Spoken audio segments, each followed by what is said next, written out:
Laker Nation, I'm going to make this quick. Los Angeles Lakers have been struggling for quite some time. And we know that it's going to take a lot more than one or two pieces to step up. It's going to take them collectively to play as a basketball team. See, because what happens is we get fixated on the regular season and think these games really mean something when at the end of the day, as long as we are in the playoffs, we should be fine. Though that is true, continuity, sharing the basketball, talking on defense, a lot of that matters when you get into the playoffs. And so LeBron has been doing a lot. And the question is, will he be able to sustain this into a deep playoff run? Now, if you've ever seen LeBron James play, you know this to be true. I don't think many people question LeBron James. Although he is 37 years old, still doing king-like things, we don't question LeBron if this can be sustained. Question is, who's going to be there to help him? Because although he can put up some points, he can do a lot on offense and defense, who's going to help? Because a lot of these teams, they have help. Steph Curry and them, they got help. Not only do they have a great coach, they have a great system, a great culture. Phoenix Suns, not only do they have a great coach, they have a great team, great culture. They share the ball well, they move well. It comes down to, of course, the Lakers are going to make the playoffs. Because, see, what's happening all over the NBA is that teams are really mediocre this year. Clippers, Dallas, Nuggets, a lot of the East, a lot of the West. All of them are mediocre, right in that middle pack. Lost double-digit games, but the focus has been on the Lakers, how they look. Why are they losing? How are they losing to these teams, these sub-500 teams? And we played the Indiana Pacers, and we lost to the Indiana Pacers, a team that we clearly should have won. We had the lead early. I don't know what happened, but we lost the lead, and then we started just losing the game. Karis LeVert went for 22 points in the fourth quarter. Ladies and gentlemen, Karis LeVert had a night. And it's funny because I didn't even think he had that many points. Watching the game, I don't even remember him scoring that much in the fourth. He scored 22 points in the fourth quarter. Nobody could stop him. And I blamed a lot of that loss on Frank Vogel, why he left Carmelo Anthony in. But the biggest story of the night was why he benched Russell Westbrook for the last 3.5 or so minutes. And this was his answer. Frank, you opted to go with Russ on the bench at the end of the game. What were you looking for there? What was the thinking behind that choice? Yeah, playing the guys I thought were going to win the game. Wow.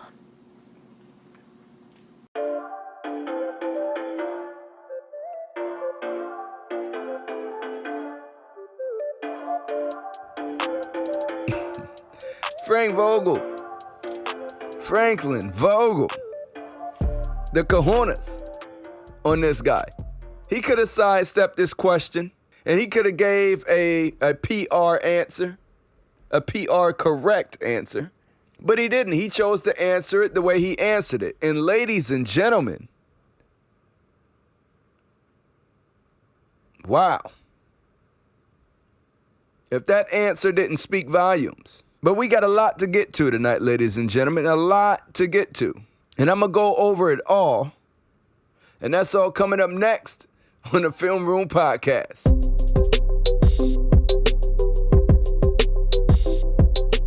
So, ladies and gentlemen, this Indiana Pacers game was really disappointing. And I know y'all seen it, and I know y'all watched it, and I know y'all felt the same way. So what are the Lakers going to do is the biggest question. Are we looking at trading? Are we looking at firing? Why does this question keep coming up? Because something is clearly not right with this team. LeBron James posted a tweet, said he'll be better, will be better. And you go out and win one, go out and lose one. And the loss was the same way we've been losing all year long. Little to no adjustments, that's coaching. He kept Westbrook on the bench. Now, granted, I've been saying a lot about Russell Westbrook lately, about trading him, about he just doesn't fit in, yada, yada, yada. We got talent, and you let the talent just sit there on the bench. Franklin Vogel, I think regardless if we don't win the championship this year, your job is over.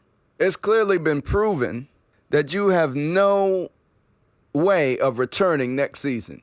The only way you return next season is if we win a championship. And that's if LeBron gives it to you. I just don't understand why this coaching staff cannot play these guys well. You got some good guys. I think some guys that would flourish on other teams. Starting with Russell Westbrook. It's not that he's that bad. It's that his fame, his superstardom, puts that blame on him. Because everything we've heard suggests that he is a great basketball player. And what we have seen from Russell Westbrook this season has not suggested that he is that player. And that's where all the criticism comes from. It's warranted. But to bench him, I don't know. What would that do long term? What is that doing right now in the present? I guess we'll soon find out. If you're a Lakers fan, are we going after Jeremy Grant? Is Jeremy Grant that piece that we need? But a lot of my questions in this Indiana Pacers game was, why did he leave Carmelo in so long? Why did he leave Austin Reeves in so long? That's coaching. I could clearly see sitting from my couch what was going on and why Indiana got back in this game. I could clearly see what was going on. Now, Carmelo Anthony offensively had it going, especially in the second half. But defensively, liability. It really wasn't a good look. Or I'm glad I waited to do this podcast. Because normally I do the podcast right after the game, and I sat on this one for a little bit. And now here we are. Today is the 21st of January, and we just beat the Orlando Magic. And yesterday, those same Pacers, without their starters, went to Golden State and won in overtime. So how much weight are we putting on these wins and losses? Because Golden State is the number 2 seed. Golden State has been playing well. And Golden State just lost to this same Pacers team without Karis LeVert, without Sabonis, without Malcolm Brogdon. And Golden State played Steph and Clay, and Jordan Poole, and Andrew Wiggins. So how much weight are we putting into this loss? Is this really a bad loss to a bad team? You know what I mean? Because a lot of these teams do the same thing. They see these teams come into their building, or we go into their building, and they feel like we don't have to put forth much effort or energy to win this ball game. And then they get upset. And it happened to the Lakers. And it happened to Golden State. Now, in a playoff series, if we play in the Pacers, let's just say for whatever sake, you know we winning and beating the Pacers. So really, are we really worried about the losses because we don't want to see this team lose? We worried about a playoff spot? We worried about seeding in the playoffs? Because none of these small games that we lost to these bad teams are going to matter once we're in the playoffs. It's all going to go down to the playoffs and the team that we're faced in front of us. So do we put much stock into it? And my answer is no. Not after seeing what they did to Golden State without their starters. Not with knowing that the Los Angeles Lakers will not lose to the Pacers in a series. Knowing that the Los Angeles Lakers will make the playoffs and this game will not really matter. So that's my take on this game, ladies and gentlemen. And I'm going to go into the post-game shits. In the front period. Well, they got red hot, and we couldn't rebound the ball, and they knocked down some threes that separated the game. We had some possessions where we didn't move the ball well enough and attack the paint well enough. But it's one of those things. I'll go back and look at the tape and see where things really went wrong, but it wasn't enough in the fourth.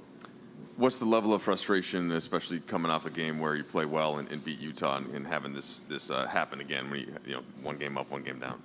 Yeah, very frustrating, but it's a long season, and we believe in our group, but this is definitely a disappointing loss. Indy is a team sub 500 that on our home court, we feel like we should win, and you got to win the games you feel like you should win. So disappointing loss.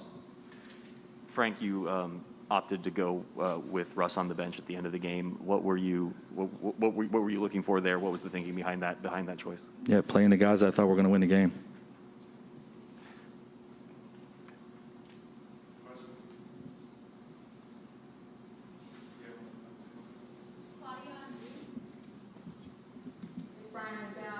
You had Lebron, Carmelo, Dwight, grabbing a lot of rebounds. How important is it to win the rebounding battle? Well, we didn't win the rebounding battle, and our guards not coming back. Those three guys did rebound, but our guards didn't come back and rebound well enough all night. And I think that had an impact on the offensive end.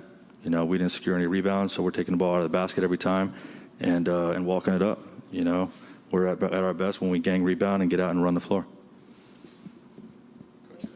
Is that the trade-off when you're going small, where you just have to accept you're probably not going to win the rebound battle? No. You don't accept that? No. So what do you do? If you commit to hitting people, you win the rebounding battle. And we're not committed to hitting people.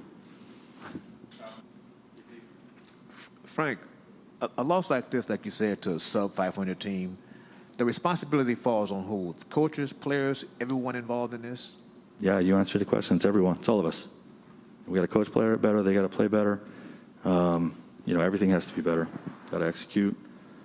The effort, focus. Everyone. Ladies and gentlemen, I'd like to thank you for tuning in to the Film Room Podcast. You know my name.